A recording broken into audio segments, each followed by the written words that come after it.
Right. It's 1:01, so I reckon we'll go ahead and get started. Hello, everyone. Thanks so much for joining us today for our first webinar of the Tasmanian Timber webinar series. Today's session will provide an overview of the range of Tasmanian Timber products, their availability, and some essential technical information. We'll also offer some highlights into various species, and we'll explore kind of some of their unique properties and vast selection of applications that we do have available. Today we have Tasmanian Timber expert Michael Lee presenting for us, and Mick is a leader in the timber industry with over 30 years of experience, and he also answers our free expert timber helpline. We also have a few guests with us today. We have Luke McGee from Britain Timbers, and we also have Simon Tutton from Neville Smith Forest Products. As we move through the webinar today, please pop up any questions in the comments, and Mick will work to answer those questions at the end of the presentation.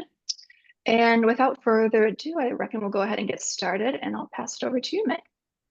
Thanks, Morgan. And thank you also to Simon and Luke for coming in on this today. Tasmanian Timber products, availability and technical information resources. We have a beautiful new website up and running with a heap of information, not just on species, but products, inspirational, aspirational, and also technical information. This is sponsored by the Tasmanian Timber Promotion Board. The board is a corporate body established by an act of the Tasmanian government in 1970. So you can see it's been around a long time. The Act is set out to promote the use of wood in Tasmania and elsewhere, and is charged particularly with promoting timber produced in Tasmania to discharge this aim. The board researches, markets timber and timber products, disseminates information on using timber. The board is funded by the government-imposed levy collected from the sales of all Crown saw logs. So it's an extra levy put onto the sawmillers, which they're happy to pay, and have been doing so for 50-odd years to help promote Tasmanian timber in the marketplace. Sustainability. Our next webinar is going to heavily look at the technical side of certification, sustainability and carbon. So I'll just briefly touch over. Tasmania has over 800,000 hectares of sustainable production forest, of which only 1% is harvested annually. 1%. Our sustainable hardwood forestry is thriving, and our supply chain is a long-term future. We have contracts in place through to 2030 plus. We have sustainable Tasmanian oak available to architects, specifiers and joiners. And we also have a lot of minor species and other things that we can put into the marketplace, like engineered flooring and etc., veneers, which we'll talk about on our way through. Talking about inspirational, functional beauty. This is the River's Edge building at the new UTAS build. There's a lot of veneer, and you'll see that in future shots. I'd like to just draw everyone's attention to a special order put in through Neville Smith's for blue gum flooring in this area. Magnificent piece of blue gum flooring, only available on special order, but still available out of the Tasmanian plantation forests. Again, aesthetic appeal. As you can see, there's architectural artifacts like the round handrails, use of veneer and thinner lamellas to actually stretch the resource and get the most out of the resource, the most sensible use out of the resource. Briefly on content, we're going to have a look at the species and what's available and what's actually on the website about these species. I'll go through with some detail on the Tas oak, but I'd suggest that everyone, if you're interested in Tasmanian timbers, to have a look at the website and look at the information. If you have any other questions that not covered by the website, please give us a call or email into us, and we'll do our very best to get back to you in a timely manner and fill in the gaps. We'll also look at other resources and available brochures, technical information, carbon, certification, and where we go to next. So to start it off, Tasmanian oak. There's been a reasonable scuttlebutt about Tasmanian oak not being available, and I think both Simon and Luke can attest to the fact that we still have commercial amounts available daily. Most of the DIY stuff you see in the stores around Bunnings and that come from Simon's company, Neville Smith Forest Products, as do the other stores with that Luke services and builders, etc. But Tas oak, beautiful blonde timber, great to work with, still freely available. Yeah, it's just a shame that we've suffered some thought that it had gone the same way as Vic Ash, but no, we've both got oak from terrestrial, from land-based, and even from hydro wood out of Lake Pyman still available. Just on that though, I've just used the slide at the front page of the Tas oak. So anyone who goes to the website, you'll find a whole heap of Tasmanian timber properties behind all of these species brochures, and they cover a whole myriad of things, including density, durability at in-ground and above ground, susceptibility to lictus borers, marine resistance, environmental details, which is very important. Mostly important for the specifiers and that are the fire properties, which are on this site, and as the right out to where the fire properties come from, and the fire test certificate is also, we'll show you that, is also on the website. Joint groups, mechanical properties, including Yanker hardness, impact, crushing strength, modulus of elasticity and rupture for strength, and toughness with the ISOD. All of these, again, listed and verified. Movement, radial and tangential shrinkage, green and dry, stress figures, strength figures, and then general workability. Again, not to rush through this, but if there's anything else you require in the way of technical information that we can supply, please give us a call or drop us a line and we'll endeavour to get it out to you.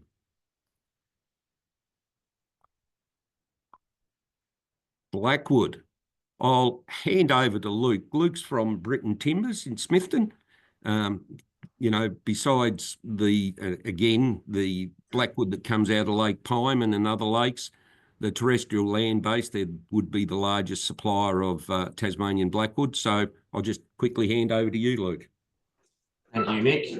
Yeah, so Tasmanian blackwood, it's essentially the species that Britain Timbers was built on.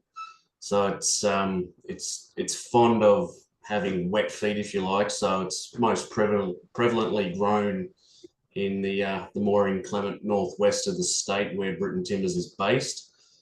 As you can see in the picture from my State Bank Arena, it's absolutely beautiful appearance. Its volume, it's available in abundance in most cuts of solid timbers, as well as veneers. Like we can't forget about the accompanying veneers. So as Mick touched on previously, the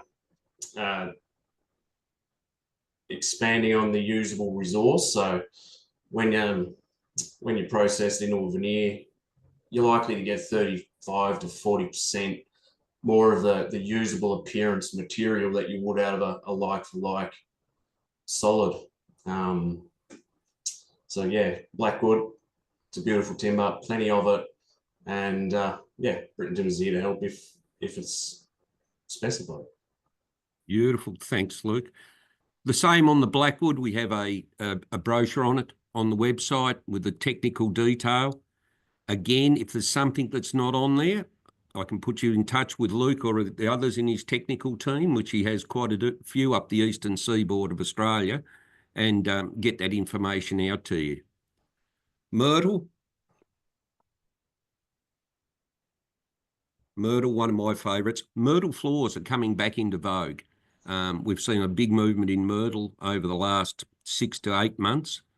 As you can see from this beautiful flamed floor, it's a rich red to brown. Again, both available out of the lake and off the land.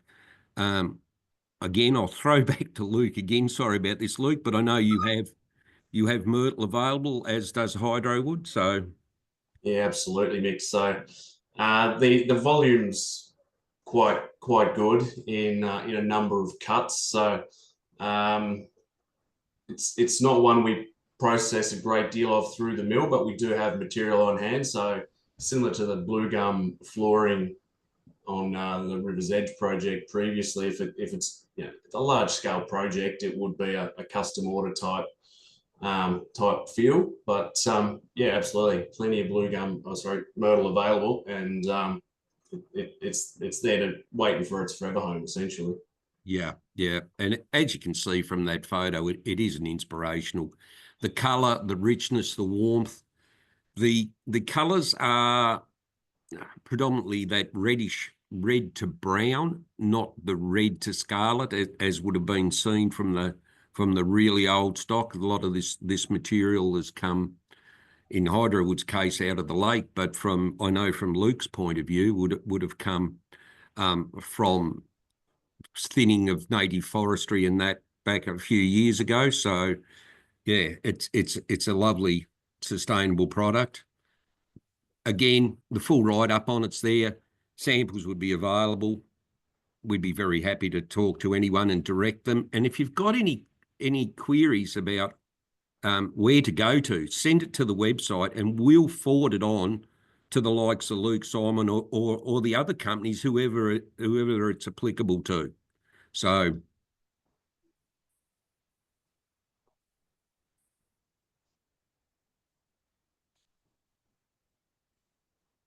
when my computer stops having a nervous breakdown. Celery top pine. Yes, we have some.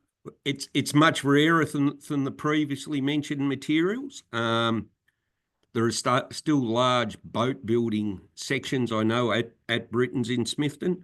And again, there's some getting pulled out of Lake Pyman. But yeah, a beautiful material. The beauty of this material is that it's got a high durability rating. So for architectural features, architectural battens around buildings, I know the Spring Bay Council is just about to do a build which has got an exceedingly large amount of celery top, which they're going to let grey off naturally. It really is a beautiful product. It can go out coated, but it can go out as a natural. And I know, as I say, the boat builders and furniture manufacturers are still very keen to get hold of it. Supply on that, though, is limited to what's available by log size, and it's not part of the general cuts. Sassafras is interesting. Everyone wants blackheart sassafras. It's not available in any great quantities. It's a fungus-driven thing that's not controllable, so it is rare. I'm not sure whether Britons have any, Luke. So in solids, blackheart is not available currently, but we still do have quite a lot of blackheart sassafras veneer. Beautiful. So that's a beautiful way to extend that resource yet again. Yeah, it is. The other exciting part to this, though, there is still a large quotient of sassafras, golden sassafras, which is that beautiful buddy yellow colour that you're seeing in the centre of the blackheart, which is very suitable for indoor linings, architraves. I wouldn't say flooring, but for linings and other feature fit outs, it's a really consistent colour. It's warm, biophilic. It's another alternative to the blonde eucalypts. I'd actually say it's a clearer material, Luke, on general. Yes, it is. It's quite clear. Yeah. Hence the golden. So both of them are available in either veneers or solids. Again, limited. Again, we have a write-up on the website on its technical data and that. There are some holes in the sassafras one, which we're endeavouring to fill at the moment, but we will have that up to date shortly. Radiata pine. It's the single largest plantation material going in Australia, especially for carbon.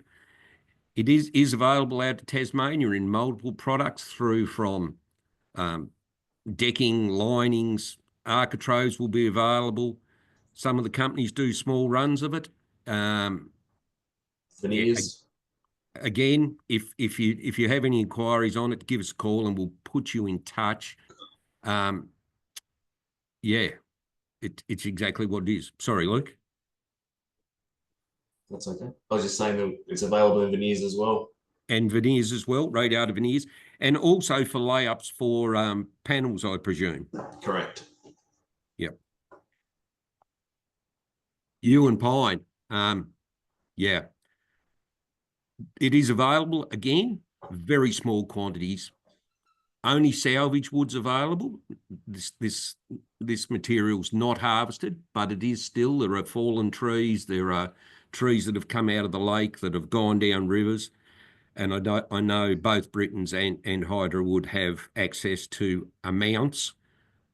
Please be very strategic on this. The price is not cheap, and there's no standing back from that. The availability is low, hence the pricing. But what a gorgeous material. Yeah. Any inquiries, just come straight through to us.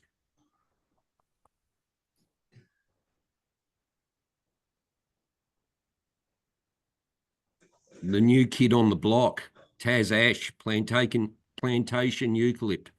Both Simon and Luke work in this area. I know a lot of the panels that you can see in this beautiful, beautiful shed done by Wardle Studios, which is the shed at the University of Tasmania, which is a science building, the new science building near City Park in Launceston. It's just a magnificent build. It really is. And there's the next slide along will show you how it can be used. Again, it is a light blonde material. It does have some feature in its solids. It can be picked in clear in veneers and solids. The majority of the material does have pegging in it if used for structural. So I'll actually hand over to Luke, and I know Simon is looking at it at the moment as well. He might have a comment at the end of this. Yep. Yeah, so from Britain Timbers' point of view, it is an exciting new kid on the block. It's coming through our mill in volume, so it is available in majority of solids cut sizes, 100 by 25, 125s, 38 mil thickness, 50 mil thickness in small volume, as well as some flooring. We've actually produced a little bit of flooring to see how it goes in the market, and linings. And as you can see in the photo, makes absolutely stunning veneers, clear, consistent, very minimal gum vein in the material. So it is very pleasant in the appearance. Over to you, Simon. Yes, certainly we've started processing a lot. We've done a lot of trials with kiln drying and making sure that it behaves as it should. We're putting a lot of it into our through our pallet plant, but certainly we've used it in other products as well, fine mouldings and some dress boards as well. So it's definitely a product of the future, and it is a big part already of what we do, and it'll continue to grow into the future as we understand its applications probably a bit better. So yeah, very exciting. I genuinely think it is exciting, guys. It's a plantation-driven timber. I'll use my old mantra from the mass timber days from Cusp that, this is taking timber that was destined, a lot of it predominantly for the wood chip export market, and taking it into the mass timber market, or as in Simon's case, anything from a pallet through to a fine mould. And, we'll discuss more about mouldings and that later on. I know Luke's material comes from predominantly the government-based STT supply, which is both thinned and pruned in part. So they have a really good mix of it. But just look at that building. It's inspirational what can be done and how it can be stretched with the veneer supply. Also, if you can notice, there's architectural battens and linings, there's mix and match, there's a whole heap of materials in there out of plantation and native regrowth resource.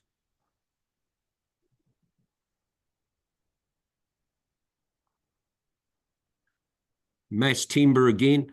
These stairs are Knightons. They've been in for 3 years. I had a look at them yesterday and looked at the movement in them, which has been fairly small. This is genuinely wood that was headed for the chip pile. This is conversion into CLT. The interesting factor with the mass timber in the Knightons, or any mass timber, is that those stairs went up in 4 hours. The whole platform and stairs went up, not the coverings, but the base of the stairs. They were all made off site and craned in. The matching stairs in concrete on the other side took 4 trades and 7 weeks of boxing and pulling down and covering and that to get up, and disruption, where this went in an afternoon. So while the prices aren't the same, the economics probably work out even better.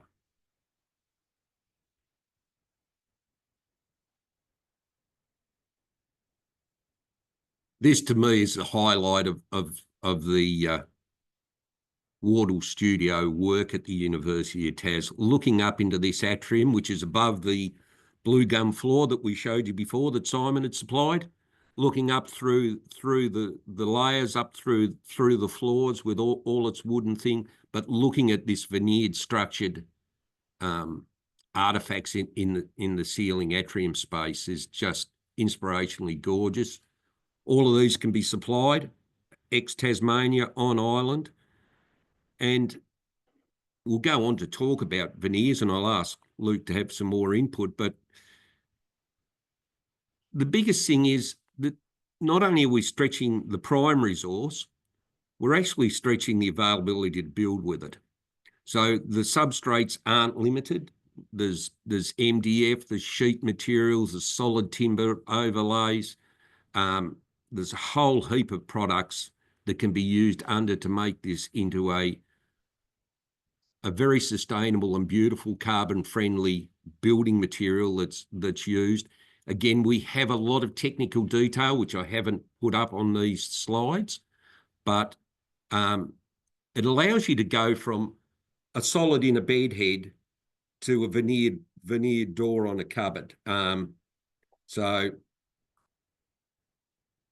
And there are just a few examples, but I'll just hand over to Luke on that one. Yeah, so Britain Timbers veneer mill, Britain Veneer Products, is something that our business is very proud of. It's the last only forest to end user veneer mill, commercial veneer mill left in Australia. So we're keeping manufacturing local, the knowledge onshore, as well as extending a finite resource in a lot of instances. I mean, take 3 of those 4 samples as reference: sassafras, huon pine, celery top pine.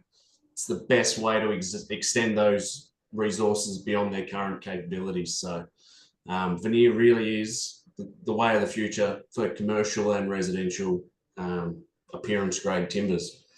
As Mick touched on, the ability to press on substrates, all aspects of internal joinery and furniture manufacture.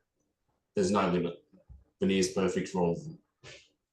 And if you look back onto those other slides before with the Wardle buildings, you can see the beautiful Knightons veneers in there, which could be potentially laid up on a Taran Tasmanian-based Knightons plywood.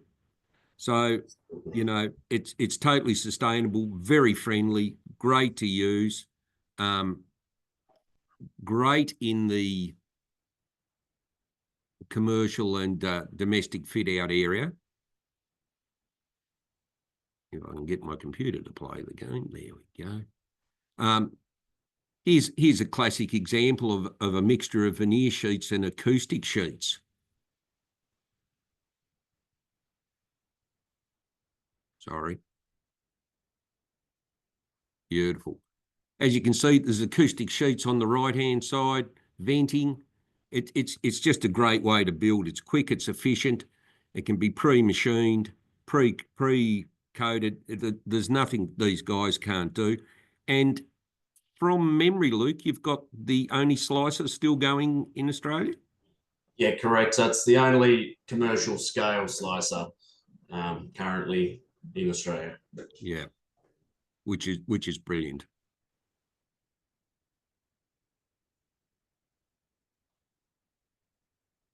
Okay, so we have other products, and we've touched on some of them, but we'll just run through a few. Appearance and architectural applications. It's as you can see, this is a set of rough sawn, just sheerly for the look of it, applications in Launceston City. It was built in off-site, dropped into the mall. It's just an architectural feature using timbers. That was from McKay Timbers. A brilliant product. But there's nothing that you really can't use these Tasmanian products for. It's only limited by imagination. Hobart City Hall. This was a full rebuild of the floor. This was done again by McKay Timbers. I'll actually get Luke to have a bit of a talk, and Simon will probably have some input in this too, on flooring out of Tasmania. This was a replacement in a heritage building that got flooded and ruined. Other than that, the floor would have still been there. It's done with a very similar species, and hopefully it'll do another 100 years before anything else happens to it. But if you guys would like to talk about sizes and availability, and especially, suppose from Luke, from your point of view, sports floors. Yeah, correct. So one of our bread and butter products here at Britain Timbers is stadium flooring material, sports floor. So we are a preferred supplier to a number of large stadium floor installers, and it's used Australia wide. It's ballpark 40 to 50% of our flooring throughput straight into stadium floors. So it's absolutely perfect for the application, fit for purpose. And on the image here, we can see in front of us, it's referencing classic flooring. So classic flooring it's more of a historically was deemed a downgraded material, but in the modern age, there's nothing downgrade about it. It is purely its aesthetic features that were the downgrading reasons in the past. And my personal preference is it's beautiful. It carries the natural characteristics of the wood through, the gum vein, minor tight knots. And again, another way to extend the resource, what historically would have been waste and ended up in the chipper or hogged up and fed boilers, is now a usable product, as you can see there on the Hobart Town Hall floor. Yeah, and it is gorgeous, and it did match the floor that was down there originally. Simon, I'll just throw to you, what have we got in sizing for flooring from Neville Smiths and others?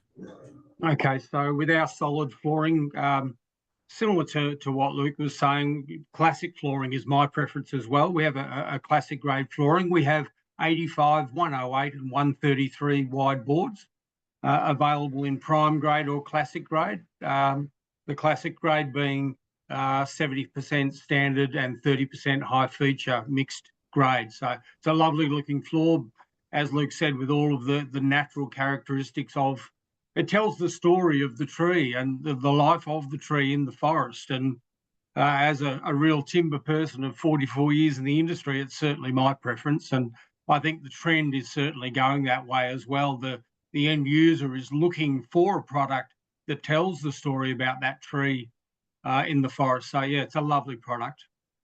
That's by 19 mil thick, Simon? Correct, yes. 19 mil structural flooring, correct. Yep. And the sizing, Luke, on the sports floors? So the sports floors are available in a 65 by 21 or an 85 by 21.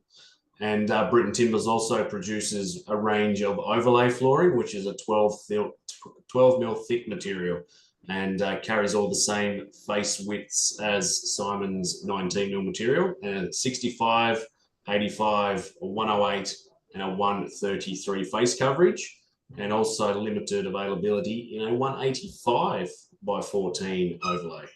Okay, and that's for a direct stick to the floor, Luke? Correct. Yep. Okay. Where Simon's is predominantly in those real timber sizes, a structural element, a flooring structural element as well. So there being the difference between the 12 and 19. Interesting on the 21, Luke, that the sizes are fairly narrow for unit shrinkage on big floors, and thickness, I presume, for sanding over time. Correct. Yeah. All right.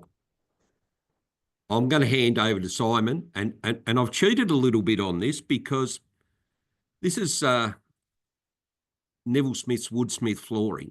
This is engineered flooring, which Simon is fully across. He's one of the developers of this process for these guys. And I will say, and it's not because Simon and I are friends, he has been in this end of the business for a lot of that 44 years and is a top grade machinist in his own right. But here's an interesting thing. It's used as a wall divider, a bench front. It's not just for flooring. It's a timber artefact. It's another stretch on the resource. But I'll hand over to you, Simon, on this one. Thanks, Mick. I think that's a really key thing is, as Luke has mentioned as well, is stretching the resource. Even though our resource security is very, very sound for a long time, Woodsmith engineered flooring has a 3.2 millimetre wear layer or lamella, and we see it used in many applications, and like that photo there where it's used under a bench or even as a full wall lining, giving that really nice smooth look to the wall. But certainly as a flooring product, it comes up beautifully. It's available with a quality Bonner coating on it, but we also produce it and offer it as a raw uncoated option as well. That one there is a 165 mil cover, but it's also available in a 135 in the raw uncoated version. Being a traditional engineered floor, it has a very small micro bevel on the edges, but the raw uncoated version does not have a micro bevel. So when that goes down, the floor finisher comes in and does a very, very light buff on the floor, not even a sand, because the accuracy of the joint doesn't need it. But essentially, when that raw uncoated floor is then finished, you simply cannot tell it between that and a full solid floor. So engineered products, whether it be veneers, lamellas, engineered boards, certainly is part of what we do now, a massive part, and into the future will continue. So yeah, it's a lovely product. We're very proud of it. Yeah, am I right to say that it's available in a range of colours, Simon? No, it's only available with just the clear finish on it. Clear finish, okay. Yeah. Yep, no, beautiful. I think it is exciting. Again, much like Luke's veneers, you know, you're extending the top end, you're extending that little bit that's left that's totally clear. Again, my preference is to the classic floor, but, you know, it is an option. It is quick to lay. It's yeah. And I have used some of the raw material. It does go together, and, you know, even a buff's a bit of a misnomer, Simon. It's just a rub over because That's right. it's, yeah, you know, correct. 0.3 of a mil at most, I found. So yeah, it really doesn't require anything before you can coat it. It's a very accurate board. yeah. A much lauded photo, but it's still gorgeous. Simon Anker's Blackwood couch veneer from Hydrowood. But it also has some solids from other places as well. And as you can see, the massive use of everything we've been talking about architecturally, linings, floorings, only again limited by imagination and limited by giving us a call so we can actually put you in touch with these guys who can steer you in the right direction on all of these bits and pieces. Okay, a bit from my my old friend Greg Nolan, who is the head of Seesaw, and it really is. When we work with timber, we're utilising resources that originate from a tree. Harvesting process yields various wood products, all of which retain the fundamental characteristics, which is what we want. We want that natural feel. Each bit is different. Each bit carries its terroir, reflecting its source and the tree it came from. Thus, working with timber necessities as an additional layer of understanding and consideration. We've got the brochures below. So interestingly, a criticism of the old website, but that these were hard to find. They're now not hard to find. We've got a great brochure on reducing carbon footprint and environmental impacts. We also have further extension work on the website, and that's ongoing. So have a look at that. Forest store carbons. I'm not going to read this out. This is going to be part of our next website, but just letting everyone know what's on the website as far as the technical and other brochures are. Timber products use less energy, which is a fact. It's an interesting read, and again, there's extension work on there. Getting through to the flooring. We've got acoustic treatments, which has been work that's done specifically on Tasmanian timber. There is a great resource on there looking at acoustics on floors and how it actually works, what you've got to do to get outcomes in very usable terms. So that's on the website. We have flooring installation guides for both overlays, widths, secret nailed, how to use the glues, what glues you should use, what notches you should use on your trowels, how it goes down. And I know I've been on site with Luke a couple of times when builders haven't quite followed along where they should have. We've given them the brochures and rectified problems. Please have a look at these installation guides. They are very worthwhile, especially for an end user or purchaser. So you can actually put a specification together on what you want done with the floor. Flooring options. This goes through all the options that are available in flooring from Tasmania. It doesn't hit that hard on the engineered flooring that Simon produces, but again, we can put you in touch on that. Installer resources. We have the FWPA fire test certificates, which a lot of companies and councils are after at the moment. So please jump on. It's available on the site. You don't have to go anywhere else. It's there. It's backed by the Forest and Wood Products Association. We've got the generic Tas Oak moisture meter charts.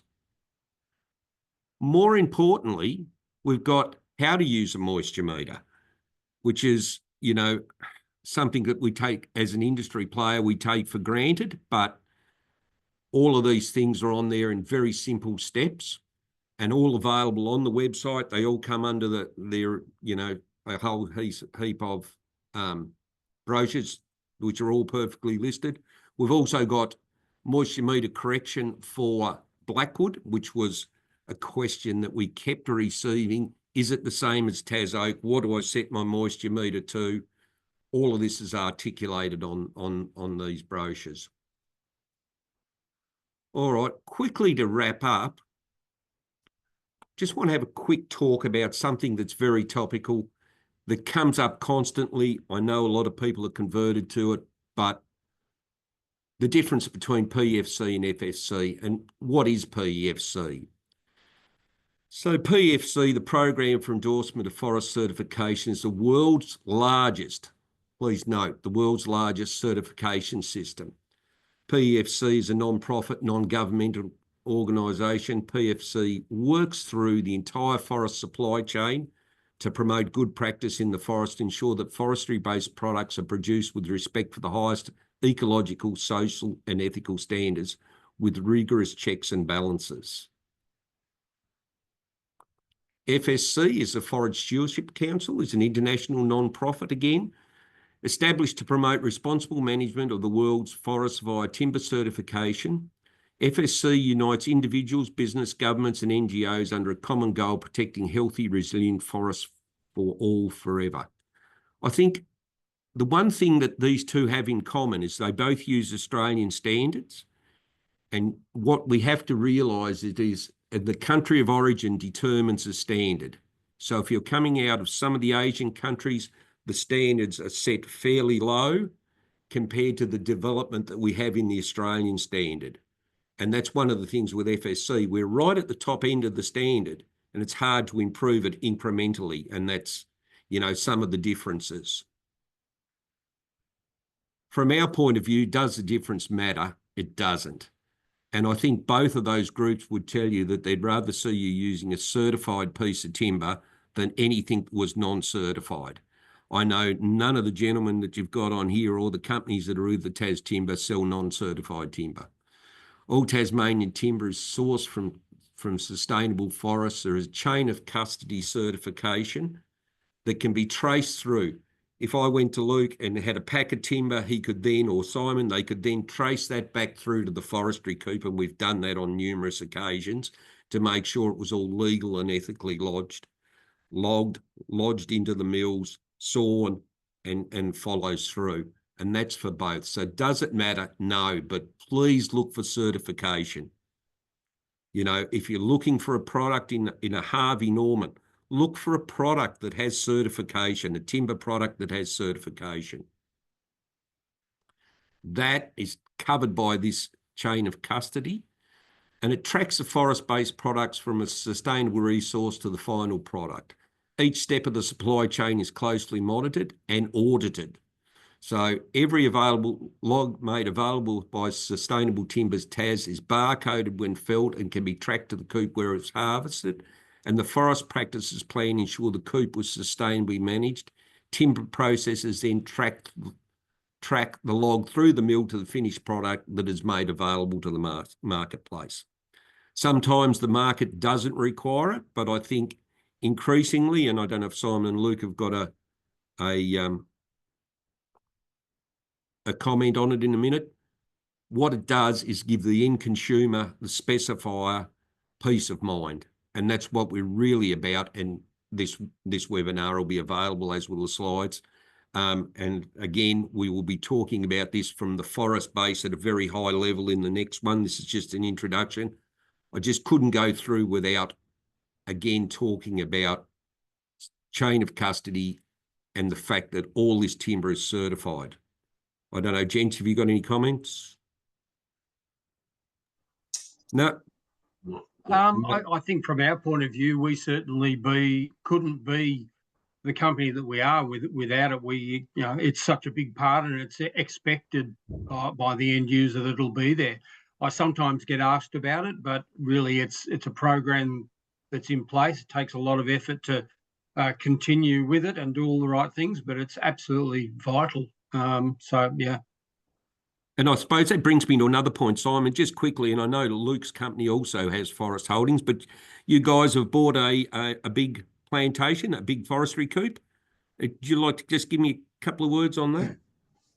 Yeah, certainly. We've got Black Mountain Estate, which is, we've recently purchased that land, and early this year, just after Christmas, we had logs being harvested off there now. So, as I said earlier on, resource security is a massive thing for us, and that sees us with great security for probably at least the next 20 years. So Black Mountain is very important to our operation now.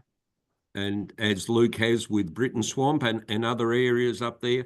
So these guys, these Tasmanian companies, you know, and especially these two, are taking from the forest through to the end product. And this chain of custody and the PEFC follows that all the way through. Again, just a little touch on carbon. Trees represent the most cost-effective carbon capture technology available. We know this. To sustainably reduce the global carbon balance, we must lower our carbon output and create carbon sinks to counteract the unavoidable emissions we produce that have already been emitted. So, you know, I'm not going to read this word for word. We all understand that the trees and the product retain carbon. Even timber out of the lakes, by taking it out of the lakes, cuts emissions. So there's a real want and a need by all the companies to actually use the carbon footprinting. And I know, you know, we're all very mindful of buy local, which is carbon friendly and sustainable. And I think that's the key. If we can cut down transport, we can buy local. Yeah, we're adding to the carbon story. Where to now? That's a very good question. So where to now is we're working on things like environmental product declarations, which people have asked for, safety data sheets. And all of the companies are looking at things like biomass fuel and that to get, you know, nose to tail out of logs. No one's perpetuating the 1960s and 70s ethos of just throw it in the fire. I know both Britton's and Neville Smith's, plus Mackay's and others, are sending fuel to biomass for pellets and that, which are available out of Tasmania. I know Luke's company have a great rapport with a couple of local large producers of frozen foods, for instance, running their boilers. So there is that real carbon story and sustainable story of using everything. So yeah, I'll just throw it back to Morgan and throw it open to questions of the three of us. Yeah, perfect. Thanks so much, Mick and Simon and Luke. Love to open it up to any questions. If you want to use the chat box down below for your questions, and then Mick, Simon, or Luke can answer those. Again, if there's no questions and you want to come back on the website or the 1300 number, please do. As I say, especially around who supplies what, how do we get to it? Shoot it through to us, and we've done this on multiple occasions. We'll send it to Luke or Simon or whoever's appropriate on the eastern seaboard even to get you an answer on the Tasmanian Timbers.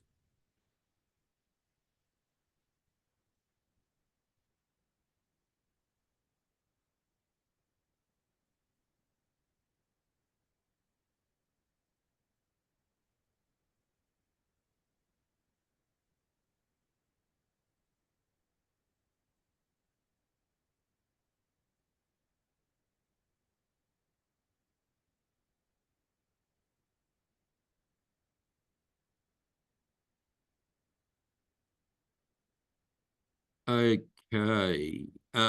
Don't forget to register for our next webinar. And what is that, Morgan? What is our next webinar? So the next one, as you had mentioned, will be all about sustainability and certification. We'll also cover the Tasmanian Forest Practices System as well. That's on April 2nd. I've just popped a little link into the chat. So if you want to go ahead and register for that right now, it will be again at 1 p.m. on the 2nd of April. Beautiful. All right, any more questions?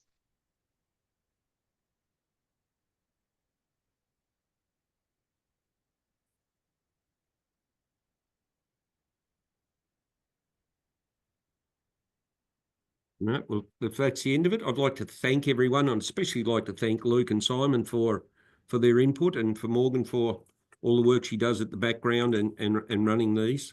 As I say, the next one will be a fairly high level with some presenters on more detail.